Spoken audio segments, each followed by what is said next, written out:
Let me go to the hotline right now and welcome Kristofferson to the program. How are you, sir?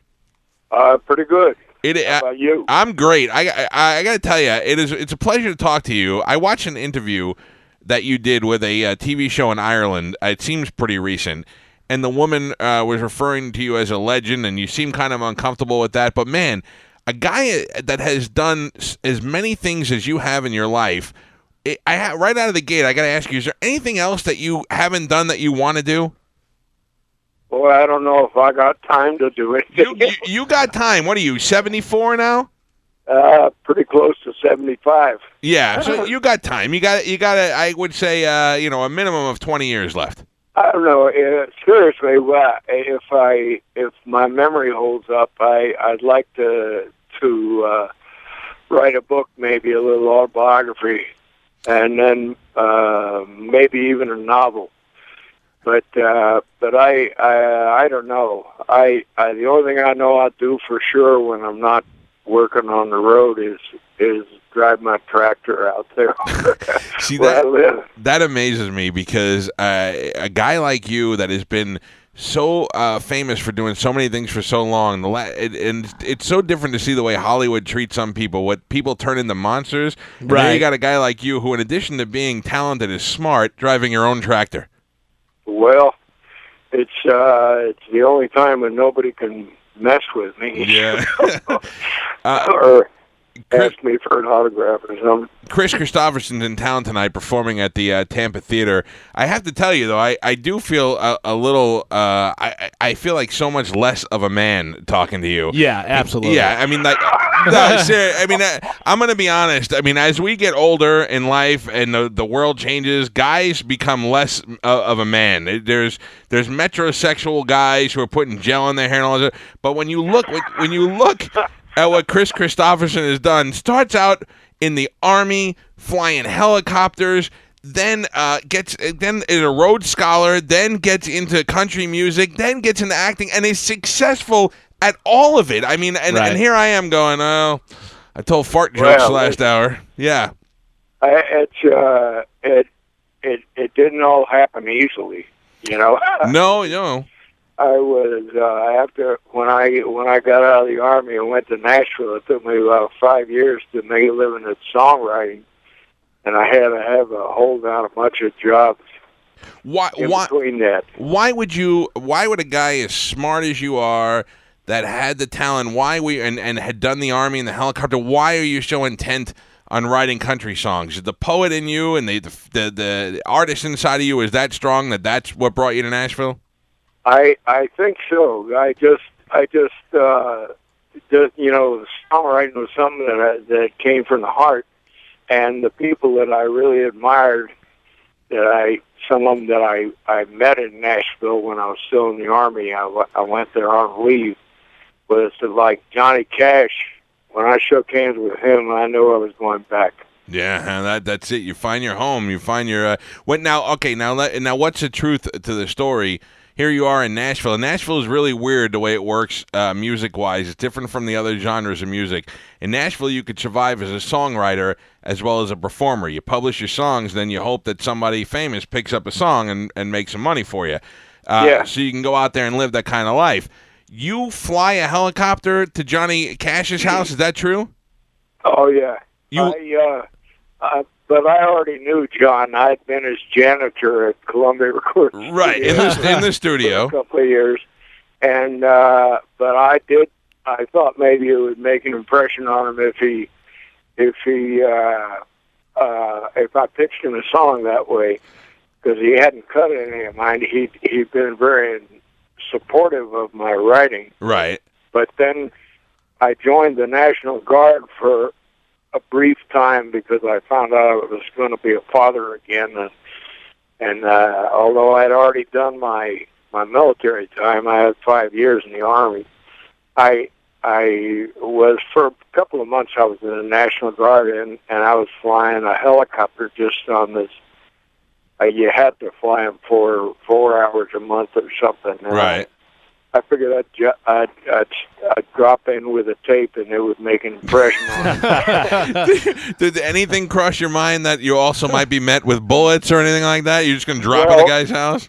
Had he been there, that might have been the case. That's hilarious. But John told a bunch of stories about how I came out of the helicopter with a beer in one hand. But the truth is, he wasn't even there, and Jim wasn't there either. It was just the guy that worked for him, and John made up all that other. He was a pretty inventive guy. He had a creative memory. And I could just see the groundskeeper or whoever, Johnny Cash, coming home and going, "You're not going to believe this." Yeah. This crazy son of a bitch landed a helicopter in the backyard, and he's got some songs I want you to hear. Yeah, well, the trouble was his house was only about half built then, and the lawn where I landed was just about on the roof of what turned out to be his house. So I wouldn't have blamed him if he'd have took a shot at me.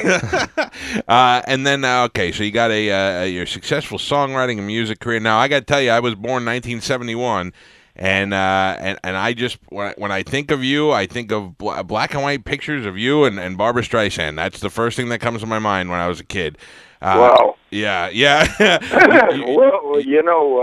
71. That was the first year I was really working full time on, either the movies or the music. Before that, I'd always had to have a daytime job. Well, you were kind of, to me, a face of the 70s to me, because I remember seeing you on TV a lot when I was a kid, knowing who you were my whole life, and I don't think knowing until I was older that you had a music career. To me, you were the actor. And then the funny thing is, we talk about this on the show all the time. That movie you were in with Mel Gibson, Payback, that you were just great in that movie. Oh, with Mel Gibson. Yeah, the Payback movie. Oh yeah. Yeah, that was some time ago. Yeah, I tell you, my memory's getting so bad. You better write that book real quick, then. Yeah, I better. A couple of quick things. Out of all the things that you've done, what's made you the most money? Acting, music? I don't really know because I don't even see the money. I would imagine maybe the songwriting. But it could be the films. I know there's more immediate money in the film business, or at least there used to be. Yeah. All right. Now the important question. Here's a guy who's been married 3 times, but in the 70s, 80s, he was a sex symbol. Yeah. Who was the love of your life? Oh, the love of my life? Yeah. Well, I'm my wife. Don't tell me your wife. She can't hear you. Besides your wife. I imagine we all know. We know some of the famous people that you had that you slept with. Who's the best besides your wife? Well, man, there's a bunch of them to think of. Start thinking, because that's what's got to go in the book. Well, I really don't know. I got a lot of. All right, let me rephrase it. About Barbra Streisand it really did me a lot of good. Boy, that had to be good for you. Here you are, made a star out of me.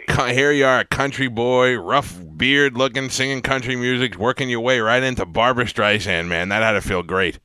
Yeah, she gave me a little plaque after that said. She said, "A superstar is born. Let it be an easy birth." I had to say, shit. Of course, then somebody stole that from me too. I don't have it anymore. Oh man! But it was true. She put me in a whole different income bracket. Yeah, I bet you it's not an easy question for you to answer, but I bet if I asked a lot of women between 1970 and 1990, who's the best guy you ever slept with, I bet your name comes up with a couple times, buddy. Oh well, I would hope so. Are you aware of David Beckham? You know, he is a soccer player. Yeah. David Beckham didn't he just get in a car wreck? Yeah, he did. He got in a car accident. He is a soccer player that is loved by billions of people around the world. He is a model good-looking, and he's got a hot wife and a whole family. So I pray to God that he has a small penis, that something is going to balance that out with him. But yet, Kristofferson, singer, Rhodes Scholar, actor, I bet you're hung like a pony. I bet he's got a big old crank on him. Well, I ain't going to brag on myself. You don't have to. I already know it's true. I guarantee it. Barbara Streisand ain't hanging around with a guy who's got no 4-incher. I know what's up. Barbara was pretty approving. Listen, it's a pleasure to talk to you. Tonight you're going to be performing at the Tampa Theater. Tickets are still available. You have new material out, or you just doing your hits? Well, I do. Well, I'd say about 30 songs or more. No, good. That'll be good. So, I like to keep it interesting for me, too. Yeah, I would imagine after a couple of shows you start to get bored. All right, well, good. We'll mix it up tonight. If you want to go see Kris Kristofferson, I got some tickets to give away. The show's at the Tampa Theater, and then you're touring throughout the state, meeting up with John Prine. Hey, it's been a pleasure to have you on the show. Yeah, well, thanks a lot. All right, thank you. I hope you get to talk to John, too, because I can't wait to work with him. Yeah, I think that'll be awesome for your fans. All right, well, take it. Kris Kristofferson, thanks, man. Thanks a lot, man. See you later. Bye.